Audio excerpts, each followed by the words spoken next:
특세 끝나고 피곤하시니까 제가 좀 말씀을 짧게 전하는데 대신 또 우리에게 친숙한 시편 23편 말씀으로 함께 말씀을 전하려고 합니다. 좀 피곤한 중이지만 또 우리 힘을 내어서 함께 하나님 말씀을 듣고 은혜 받는 시간을 가졌으면 좋겠습니다. 혹시 독일에 속도 제한이 없는 고속도로 아십니까? 예, 저 안 가봤지만 있다 하더라고요. 아우토반 맞습니다. 아우토반은 이것이 독일의 전 지역으로 연결이 되어 있는데 근데 도심이 가까운 곳이나 또 위험한 구간은 속도 제한이 130km라고 합니다. 그런데 현행법상으로 우리나라는 속도 제한이 얼마입니까? 고속도로가 110이 최고입니다. 그런데 우리나라는 보면은 이 산지가 많고 좀 길이 꼬불꼬불해서 110km를 달려도 그렇게 많이 갈 수 있는 곳이 없습니다. 그래서일까요? 꼭 그런 건 아니겠지만은 우리나라의 정서도 보면은 마치 우리나라의 지형과 좀 닮은 것 같습니다. 삶의 질곡과 굴곡이 많아서 우리나라 사람들은 한이 만든 좀 민족이라고 말들을 하기도 합니다. 그런데 이 시편 23편을 보면은 정말 이 한 많은 인생을 살아가는 사람이 그러나 그 상황 가운데서 어떻게 하나님이 주시는 평안과 만족을 누리는지에 대한 내용이 참 잘 나와 있다는 것입니다. 참으로 우리 삶 가운데 하나님의 은혜가 넘치며 삶의 불안이 아닌 주님이 주시는 위로가 오늘 말씀을 들으며 모두에게 임하는 복된 시간이 되기를 소원합니다. 그렇다면 어떻게 할 때 또 우리가 하나님의 그 은혜의 손길을 누리면서 그분이 우리 삶에 공급하시는 그 풍족함으로 살아갈 수 있을까요? 첫 번째로 시편의 기자처럼 하나님이 나의 하나님이시다라는 고백이 우리에게 있어야 하더라는 것입니다. 우리가 읽은 시편에서 다윗은 1절에 가장 먼저 하는 말이 있습니다. 하나님이 나의 목자, 나의 하나님이라고 하는 것입니다. 우리 1절 말씀 다시 한번 읽어보겠습니다. 1절입니다. 시작.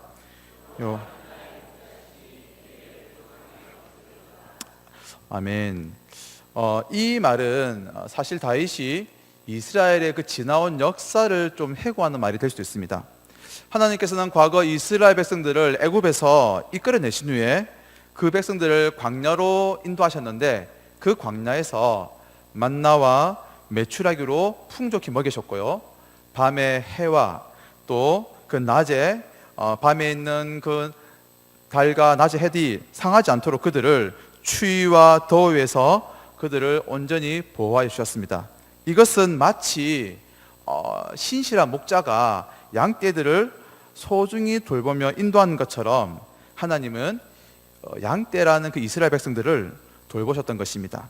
그러나 다윗은 자기의 조상들을 돌보셨고 지금도 자기 민족을 먹이시는 그 하나님을 이제는 나의 하나님이라고, 그 하나님이 나의 목자가 되신다고 다윗은 고백하고 있다는 것입니다.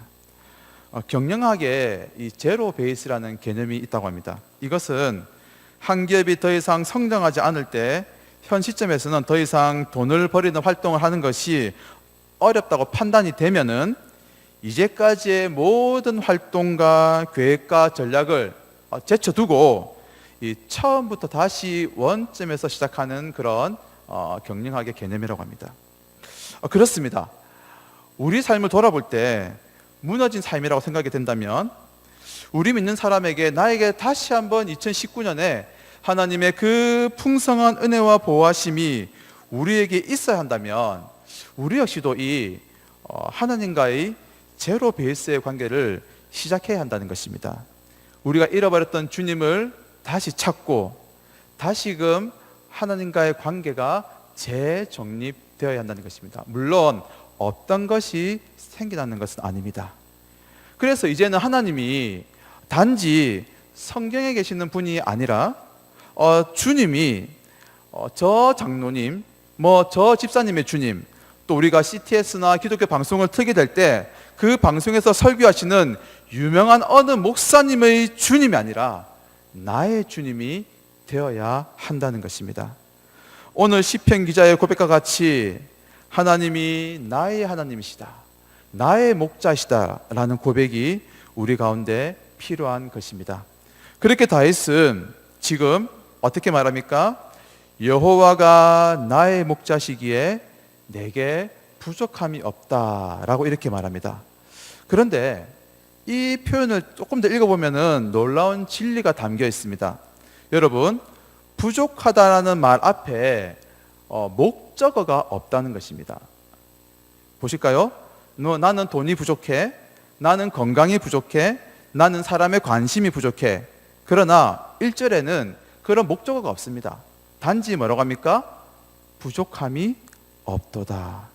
이 말은 하나님이 다윗의 하나님이 되시기에, 그 하나님이 다윗의 목자가 되시기에 삶의 모든 영역에서 전혀 부족하지 않다는 말인 것이죠. 그래서 우리 믿는 사람의 희망은 다른 곳에 있지 않습니다.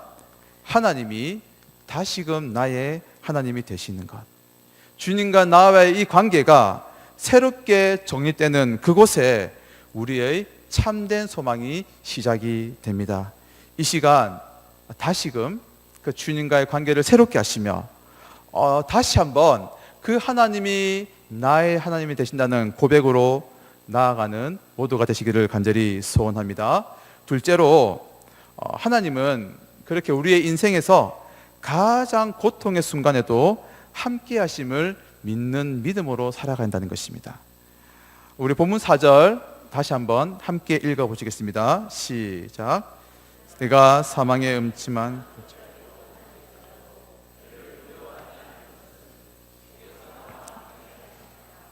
주의 지팡이와 막대기가 나와 함께 하시. 잘 알듯이 다윗은 오랜 기간 동안 정말 사망의 음침한 골짜기를 다녔습니다. 여러분 혹시 감시를 당해본 적 있으십니까?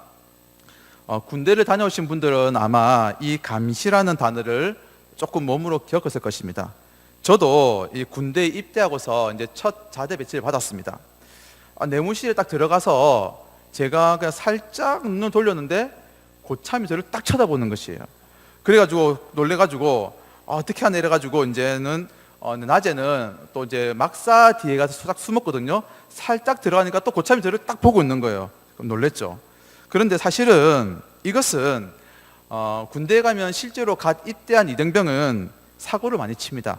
그래서 사고를 미연에 방지하기 위해서 이것은 어떤 보호를 위한 감시라고 할 수 있습니다. 그런데 문제는 이 감시가 선의의 어떤 보호의 감시가 아니라 실제로 죽이고자 하는 생명의 위협을 가하는 감시라면은 이야기가 달라지는 것이죠. 이 시편의 기자인 다윗의 경우가 바로 그렇습니다. 다윗은 잘 알듯이 한 나라의 모든 권력을 지닌 통치자 왕 사울에게 10년이 넘는 세월 동안 감시와 쫓김을 당했습니다. 눈을 뜨면 어디로 도망가야 할지 걱정했었고 시시각각 참으로 사망의 음침한 골짜기를 다윗은 다녔던 것입니다. 하지만 다윗은 지금 내가 사망의 음침한 골짜기로 다닐지라도 해를 두려워하지 않는다고 말합니다. 바로 다윗의 가장 긴박하고 절대절명의 그 순간에 주님이 친히 목자가 되신 그 주님이 이제는 지팡이와 막대기로 그 주님의 전능하신 손길로 바로 다윗을 지켜주신에 대한 확신을 그는 말하고 있는 것이죠. 모래 위의 발자국 이야기 다들 잘 아실 것입니다. 그 이야기의 결론이 무엇입니까? 다윗이 그 인생의 가장 고통스러운 시간에 홀로가 아니라 주님이 함께 하신 것처럼 우리 삶에서도 인생의 가장 흑암 같은 고통 그 순간에 바로 주님이 저와 여러분을 친히 이렇게 업고 가신다는 것입니다. 혹시 우리 중에 내 인생의 가장 깊은 고통의 때가 지금이다, 주님이 나를 도와주지 않는 것 같아, 나를 외면했다고 생각하는 분이 계십니까?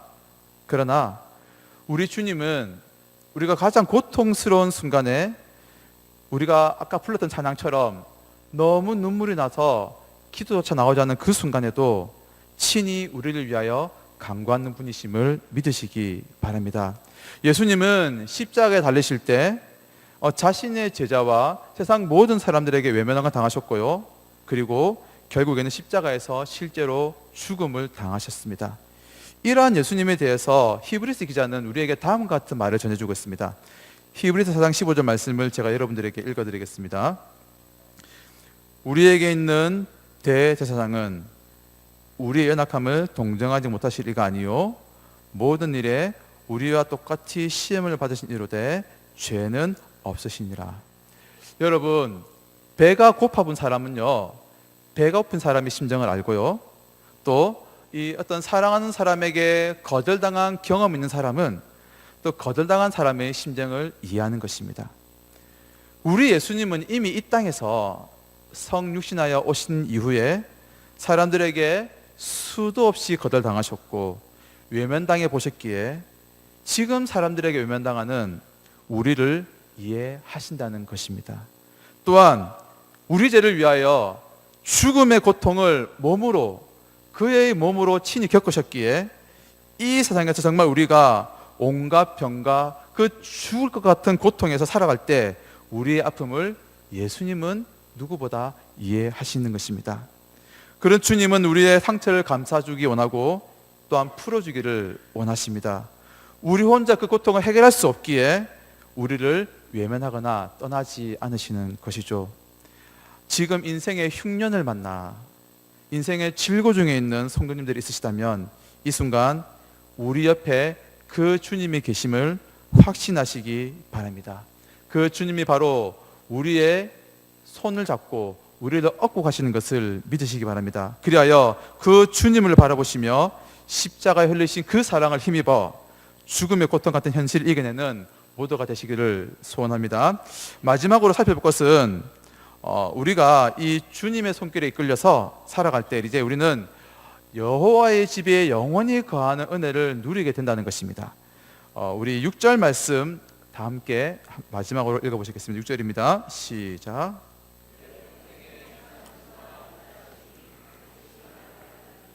내가 여호와의 집에 영원히 살리려다. 아멘.